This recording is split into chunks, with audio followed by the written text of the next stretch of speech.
Don't call it a comeback. I've been here for years. Welcome back to Mindset Monday. I'm Gene Zanetti, your coast-to-coast mindset coach from Winning Mindset. Started off with a little rap. What does it mean to come back? What's the art of a comeback? Let me tell you a story. Back when I was a senior in high school, my goal was to be a state champ in wrestling. And I was 31-0 going into the state tournament. And I was in the state quarterfinals, undefeated. And what happened? 26 seconds left in the match, I got hit with my first stall call on top. I was on top. I was winning 6-3. So I was getting ready to get into the semifinals the next round. Okay, I was in the quarterfinals, winning 6-3. I'm on top. I'm winning. 26 seconds left in the match, I get hit with my first stall call.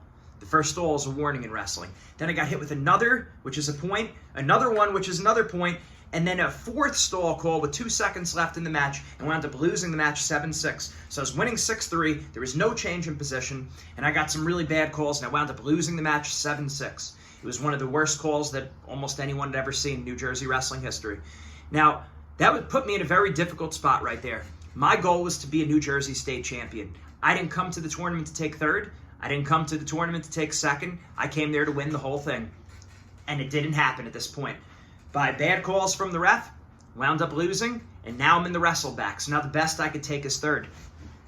Threw me in a tough spot, but I realized, I believe I'm the best wrestler in this weight, and I could prove that now by coming back and taking third. Right? If I pack it in, there's a lot of top wrestlers. They lose, they get upset, they get bad calls. They pack it in, they wind up placing 4th, 5th, 6th, 7th, 8th, right? A lot of times you see that. And again, if that's the best you could do, that's fine, right? Sometimes we have bad matches back-to-back, right? Bad competitions back-to-back. Or maybe we just go against someone really good. It happens, right? But a lot of times people quit on themselves after they lose. Or they don't quit on themselves, but their head's all mixed up, all right? So how do you get it back? How do you bounce back? The art of the comeback, we got to be able to do it because in sports, things don't always go well.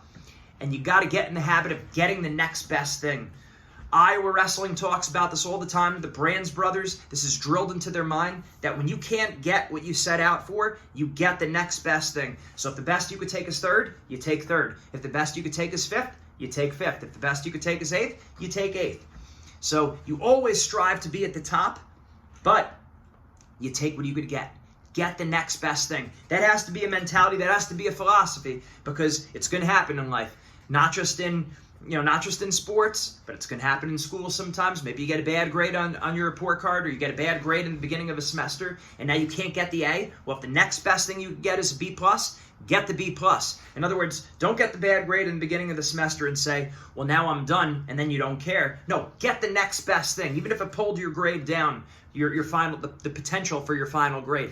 Get the next best thing, right? If you're in sales and you blow a sale, right? Get the next best thing, right? Get the next one. So we got to get into that habit. So how do you bounce back? So this was one of the times in my life in the state tournament where I did it really well. Now, even though I did it well then, there's other times where I blew it. And this is even after that. So I did it well in the States, and then I can think of tournaments in college where I lost, and I was all mentally mixed up, and I didn't come back the same way I did. So what was the difference between the time where I bounced back? So in the States, I wound up bouncing back. I wound up winning whatever it was, 4 straight matches. And the guy who beat me wound up losing in the semifinals by 1 point. I was beating the guy worse than a point, but he wound up losing in the semifinals. And then for third place, I avenged my only loss of the season. So other than those bad calls, I wound up, I took third. I was undefeated other than those bad calls, right? So that time I did it well. Other times I didn't do it so well. So what's the difference? What do top athletes do? Why did I get it right once and why did I get it wrong before? And it's because I wasn't consciously aware of what I was doing. Okay, and the whole point of mindset training, or one of the big points of mindset training, is to make you consciously aware of what are you doing when you do well and what are you doing when you do poorly.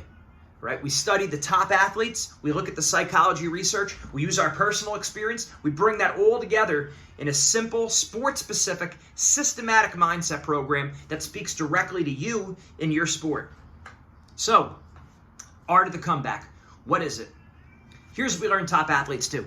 First thing, you have the 5-minute rule. So after you lose in a competition, or maybe you didn't lose, maybe you did well. There's been times where I just didn't wrestle well, but I won the match. And your head's kind of mixed up after you don't compete so well. Like maybe you win ugly, right? and you say, well, that really wasn't me out there. Okay, so how do you bounce back from that? You have a suboptimal performance. How do you bounce back from that, whether you won or whether you lost?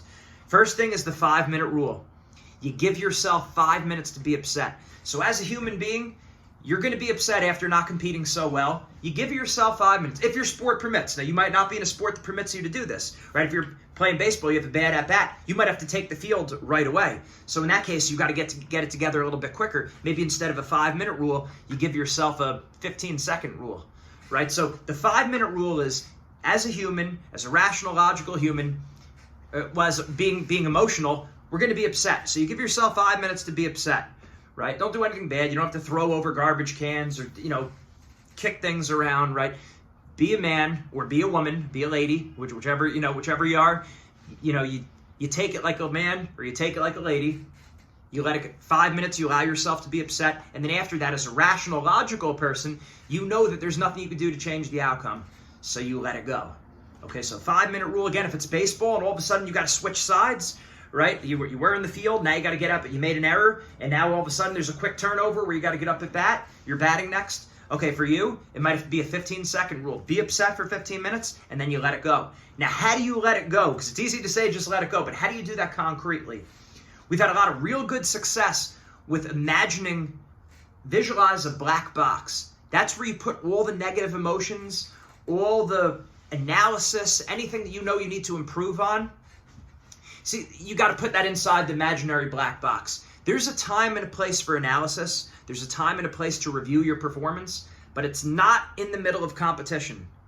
It's not mid-tournament, assuming that your tournament is, every one of your competitions is the same day, right? If you're in a certain tournament that's multiple weeks, then maybe you have time in between to evaluate. But if it's the same day at a tournament, you got to make sure you really take time to evaluate that performance after, not during the competition. You got to let it go right away. So 5-minute rule, and then you 5-minute rule, then all the negativity you put in the imaginary black box, and you don't open that box until after the competition's over, until after the tournament's done.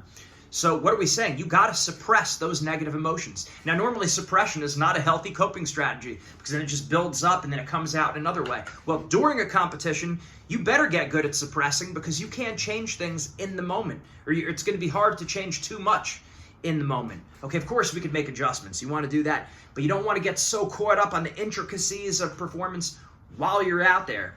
Okay, so I think about Arnold Schwarzenegger during the documentary Pumping Iron, if you've seen that before.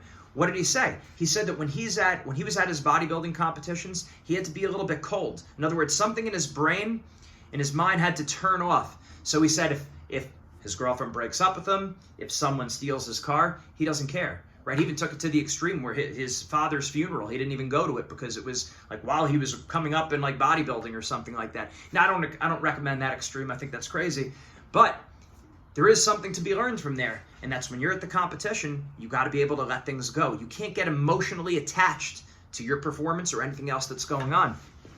I know in a lot of sports, we're watching our teammates. Like baseball, you're watching from the bench. In wrestling, I watch my teammates wrestle before me. Right? Or just other sports. If I'm in football, I'm watching the defense. If I'm on offense, I'm watching the defense. Defense is watching the offense. Special teams is watching both of them, right? So you don't want to get attached to your teammates' performance. You don't want to get attached to the score. You're just there. You got to let that stuff bounce off you. And anytime you start getting negative, you start complaining, oh, I don't like what the coach did here, or there's some drama with your teammate, put all that negativity into the imaginary black box and address it after the competition's over. That's how you're going to be able to come back. You cannot dwell on what just happened. So imagine me losing in the state quarterfinals. Obviously, I wanted to win the whole tournament. I didn't come there to take third. But you give yourself 5 minutes to be upset. 5 minutes to be upset. Then as a logical human, you can't change it. You can't change the outcome. I can't change the refs. I can't re-wrestle the match. So now I know, okay, after this 5 minutes, I'm going to take all that negativity, complaining about the referee, mad at myself for not doing this and that, not making a different decision, mad at my opponent, all that kind of stuff. Throw that all into the imaginary black box. Let's address that in 2 days, right? After this tournament's over. It was a 2-day tournament. So let's address that in 2 days. And now, get the next best thing. Get the next best thing. The next best thing you can get is third. Come back and taking third. right? So it's the same thing for you. Okay, so maybe the next best thing, maybe you won. Maybe the next best thing is just compete better, have a better performance in your next competition. So that's what you do.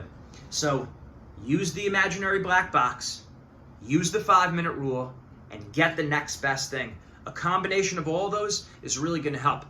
Just a couple other pointers that might help. You might want to have something that you keep in your sports bag, right? My wrestling bag, I'd keep in a list of my favorite, most inspirational Bible verses. Okay, so if I had a good competition, bad competition, if I just wanted to keep things in perspective, I would read those Bible verses in the middle of the tournament. Obviously not when I'm out there competing, but before, in between rounds, I'd be reading that. You'd be able to do that in between breaks, either there's a break in the action or when you're not out there competing, you have a list of your favorite quotes or Bible verses or whatever works for you. You might have a bounce back playlist on your phone. The benefits of music is you could use that to your advantage. So you could make a playlist, a comeback playlist, like I started singing before. Don't call it a comeback. Whatever your songs are that help you think about coming back, you might have that and ready to go. So I'm a big believer in playlists, both YouTube playlists and iTunes playlists. So any feelings that you could have or that you want to use or you want to have, you're going to want to make a playlist for it. So I want to have a relaxation playlist on iTunes. I also might want to have a relaxation playlist on YouTube, right? Videos. So I have songs and I have videos I could listen to and I could watch, right? Then I could do the same thing with I could do the same thing because that's relaxation. Also, if I know I need to get motivated, I might have a motivation playlist on iTunes, a motivation playlist on YouTube. I might have a comeback playlist on iTunes, a comeback playlist on YouTube. Something that's going to jolt you back. It's going to bring you back, right? If I know I need motivation, boom, motivation playlist. I know I need to relax, relaxation playlist. I know I need to come back, boom, comeback playlist. Make it, have it there, prepare it ahead of time.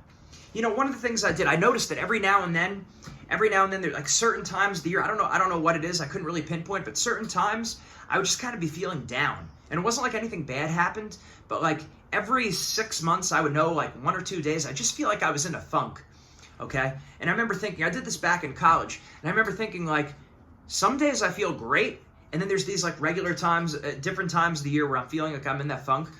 I said, what if I wrote myself a note while I was having a great day to myself when I'm having a bad day? Okay, so I did that. I thought about, sometimes you do these thought experiments, and I said, yeah. So on a day that I felt really good, I wrote myself a note for those like 1 or 2 times a year where I really feel like kind of down, and it's for no good reason, right?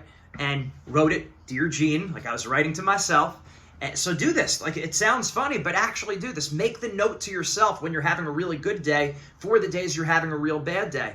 And I said, I know you might be down right now. I can't remember exactly what I said, but it was something to this effect. I know you might be down right now, but just never quit. I know you. I'm that never say die voice that's in your head. I'm having a great day right now. You're going to bounce back. You always come out of this. Let your light shine and do God's will, and you'll come out of this soon. Just a couple motivation tips that I spoke to myself. I love you always. Come back. I believe in you. Love always, Gene. So addressed by Gene to Gene, right? Gene having a good day to Gene having a bad day. And that really helped me. Like after I would read that, I'm like, oh, that's really good. And now it was meant to be kind of like a private thing. Like I didn't tell anyone else I was doing that. It was just there on my computer. And what happened? My little brother at the time, he goes through my computer a couple months later and he sees the note and he was like, hey, I saw the note you wrote to myself. Like worst case scenario, like you never want someone to read like a journal or diary entry or something like that. And I was like, oh, I thought it was worst case scenario. I was like, crap. I was like, it looks real funny. I made a note to myself. And he was like, that's a really good idea. He's like, I'm going to do that myself. I was like, oh, that's good. But that's prey mindset on my part, right? Like, who cares if someone opens it? Who cares if someone reads your diary or journal? I wasn't doing it for other people. I was doing it for myself. But, we might get all a little bit embarrassed over these kind of things. So make a note to yourself, right? Make a note to yourself for those moments when you need to come back. As corny as it sounds, in those moments, you hear that. And the whole thing is this is the good thing about you writing a note to yourself. You know better than anyone else what you need to hear. Probably. In all probability, you know better than other people what you need to say to yourself. Like, imagine what you would say to someone who looks up to you, like a young kid who looks up to you. What would you say to them? Chances are that's really what you would want to hear yourself. Okay, so make that note for yourself. Remind yourself, get the next best thing. You know, this is life. It's not always going to be easy. You have to understand that top athletes go through struggles. They have losses. They question themselves. So you have to also normalize it. You got to remember that bouncing back is a big part of sports. It's a big part of life. It's a large part of sports. It's a large part of life. So you better get good at coming back. Use these strategies. At least one of these strategies is going to help you. One other tip that I could tell you is that, especially in the middle of a tournament or competition, you don't do so well. My college coach used to say this to us. He would say, get that good feel back. Okay, so my college coach, Zeke Jones, was a world champ, Olympic silver medalist. He would say, get that good feel when you drill. So in other words, in other sports, when you do your sport-specific techniques, like when you're warming up or your pre-competition routine, do some sport-specific movements. Get that good feel back. So in other words, when I would drill and I would practice my moves, right, he would say, before matches, when you're drilling, don't just drill to get the technique right. Get that good feel back. In other words, bounce in your step, pop in your attacks. So in between rounds, if you don't compete so well, drill for feel now. Drill to feel good. Get that bounce in your step back. Get those pop in your attacks back. If you're a field goal kicker, if you're a kicker in football, right, and you missed the last field goal, or you didn't do so well in the last kick, well, on the sidelines, tee it up again. And when you're kicking, don't think so much about the technique. You might think a little bit about the technique, but practice those kicks again and get the good feel back. So get that bad feel out of you and get the good feel back. That's what's going to help. So, you know, any sport that you're in, you could probably do this on the sideline, in between a break in the action. Get the good feel back. And finally, last tip that I could tell you, just popping into my head, is get in the habit of taking deep breaths. Anytime there's a break in the action, whether you go out of bounds, you know, in between quarters or periods or halves or whatever your innings, whatever your sport is, right? Take a deep breath. Take at least one deep breath. Ideally, if you can, you do some deep breathing for about a minute or two in between. But you're in between pitches in baseball, take a deep breath, right? Referee blows the whistle, you go out of bounds, take a deep breath. That's also going to help you reset yourself and come back.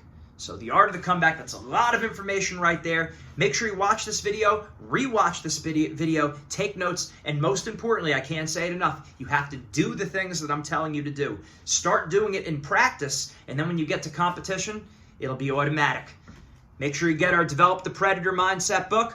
It's on Amazon. Great information, some of the best lessons that we could possibly offer from all of our experience, psychological and scientific research, and also some of our personal experiences that we've had.